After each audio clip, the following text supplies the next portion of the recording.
Hey there YouTube, back with another multiplayer quick battle here, continuing to experiment with some high elf builds. Still going with the double sun dragons here, but brought a couple different things, going up against the vampire counts today, so trying out, I do like the white lions, so I think I'll be trying them out in as many matchups as possible, but I've also brought the Scions of Mathlon here, which are a regiment of renown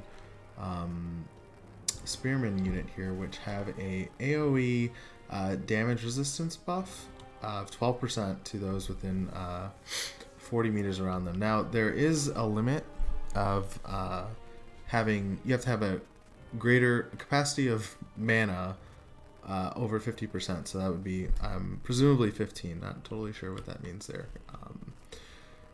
But yeah, so we're going to be playing around with that a little bit. I brought another unit of spearmen here. Got some rangers on the side here. War Lions in the back with a Tyrannok Chariot, which is also pretty useful into the matchup against the vampires because it does have magic ammo for the missile attacks. And I got Sisters of Avalorn in the middle. I'm not sure if I said that yet. And I brought Teclis, it's my lord, with his net and Kindle Flame combo. Is going to be doing some work against the vampires here. Although my opponent has brought no slouch of a build either. Double Terrorgeist, really cheap chaff infantry. The Chill guys here, along with Heinrich, and a White King on a steed, and then the Blood Knights here. So we're going to roll right into it here. I'm going to bring my whole front up, but we do notice the Chillgeist here and the Terrorgeist as well. So I don't want to compromise my backline here. So we actually stop, which is super lucky for us because we completely dodged the Scab Scrape there, and that was totally by accident. That is not a pro play by me. We just dodged that completely by accident. Decided to pull back our whole force just to keep our sisters safe while we deal with the Chillgeist. The Sisters of Avalorn do have magic fire damage, which is going to do absolute work into these Hex Wraiths who are physical resistant. But we have a very strong holding force here that will have no issue holding back their infantry, so I'm not really worried about that.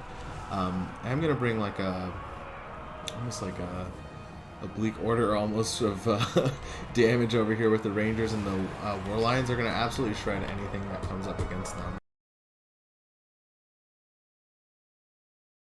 And yeah, so we're just kind of taking our time. I do notice Kemmler pulling up though, so I am going to get a net breath going on him. And then I'm trying to dodge Terrorgeist breath attacks. We do absolutely melt Heinrich Kemmler, which is no surprise. 35 armor, he's going to take a ton of damage from fire, plus with Kindle Flame going on him. Unfortunately, the dragons do miss their attacks, which is super unfortunate here. I mean, it's Heinrich Kemmler. Oh, he pops the Cloak of Mist and Shadows, so that's probably what it was. They might have landed their attacks, but with that 75 physical resistance, it's going to be no dice there. He does drop Krell though, which is super nice to get that out early. However, I do unfortunately end up losing one of my Sun Dragons here because of the chilling aura, and Krell just absolutely stomping the Sun Dragon in the face. One Terrorgeist does drop here to try to grab Teclis, so we're just going to be running away. I do drop a Chain Lightning, which is another thing I've been experimenting with. Do not recommend at this point. It's just way too unpredictable of a spell to rely on, and it's pretty expensive too. I think it's around 200 gold, I'm not totally sure. Huge breath attack there from the Terrorgeist. Shatters, or rather routes, or my Sun Dragon here. I am trying to get it away before it fully routes, but there goes the route there. So I do split them up though, so hopefully I can keep this one safe. He does get the Chillgeist and the Terrorgeist here on my sisters, which I don't notice at first because I believe their banner is somewhere over here. Oh, the banner is over there, so I didn't even notice really that the Chillgeist had gotten onto my sisters there. That was really unfortunate, but luckily they they target Teclis here, which lucky or not, but the sisters are going to do more damage, so I'm happy to have them free, and I can try to use other things to get Teclis free. The Chillgeist are starting to crumble though as well, so I just net the Terrorgeist and start to boogie on out of there. And with it netted, again, Kindle Flame is going down there, as you can see on the unit card. So it's going to be taking extra damage from that fire, which it's now gone, but was able to do a little bit of work there. Another Scab Scrape goes wide there, it looked like. It missed the White Lions. Unfortunate, just targeting for my opponent there. But I'm going to drop the Sun Dragon here to get the People's Elbow down on the Terrorgeist. And we're going to use the Sisters here to just finish it right off. Completely disintegrated it. Now I need to get these War Lions activated again. Probably will use them to chase off Kemler while he's isolated like this. But however, in my attempt to get Teclis out by charging him into Skeleton Warriors over there, the White King does discover him and take about a good chunk of his HP. So we just pop the Potion of Choroi and boogie on out of there. Gives us a lot of physical resistance, or ward save rather, and regeneration. So now we've got the White King trapped here. The Sun Dragon's getting free hits as it's hitting him in the back.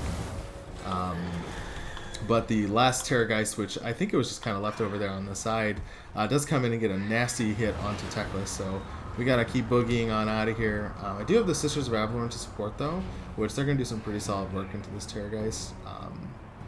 Now I'm popping Regrowth just to make sure that Teclis stays alive, which is going to activate Kindle Flame yet again. So these Sister shots are going to be doing some extra work. But Kemler just come in to try to disrupt the attack, which is, again, really good work by my opponent there. Just to disrupt them, just to give the Terrorgeist long enough to hopefully get another hitter on Teclis. But Teclis is just still running for his life. He's pretty much been running for his life this whole battle. As now the White King is yet again chasing him. But I do have some spears here, the Scions of Mathlon and the War Lions to surround and slow down the White King. I have left my Sun Dragon in this fight for a little bit too long, though, unfortunately, because this Terrorgeist, again, being anti-large and having poison damage, is going to do some solid work into my Sun Dragon here. So I do need to get him out of there pretty quick. I do bring the War Lions in to kind of slow down the Terrorgeist while I get the Sun Dragon out. And now we've been able to get a surround on Heinrich Kemler, who does yet again pop his Cloak of Mystic Shadows, which is going to give him a lot of physical resistance there. However, with most of the chaff being crumbled completely out by my Rangers, who have 200 kills practically, and the Blood Knights were unfortunately left in combat that whole time, which the Spearmen will hold. Eventually, the Blood Knights might have won that, if not for the support of the White Lions, but the Blood Knights do end up losing that eventually. However, the Sun Dragon has now routed from the Terrorgeist, absolutely beating the snot out of it, and Teclis yet again running for his life.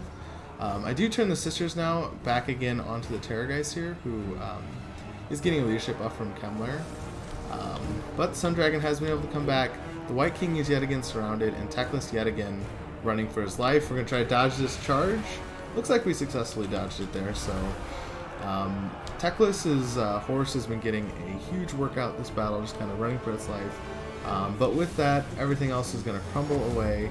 We'll get a final net on the Terrorgeist here to make sure that we shoot it without it getting another charge on Teclis. And that's all she wrote for my opponent. So really good game here to Ruski Jim. But yeah, let's check the damage charts. Not a lot of damage coming out of Teclis, of course. He's just kind of a net machine here, so not much to be expected there. 1200 value on the Spearman. Again, that was really just because they spent a lot of the fight just kind of holding the Blood Knights at bay, and they did receive a Flaming Sword of Ruin buff at one point. I had dropped that on them. 11,000 damage from the Rangers here, who just absolutely shredded probably 2 or 3 units of skeletons and a zombie unit, so only 300 value there. So of course tons of damage but not a lot of value.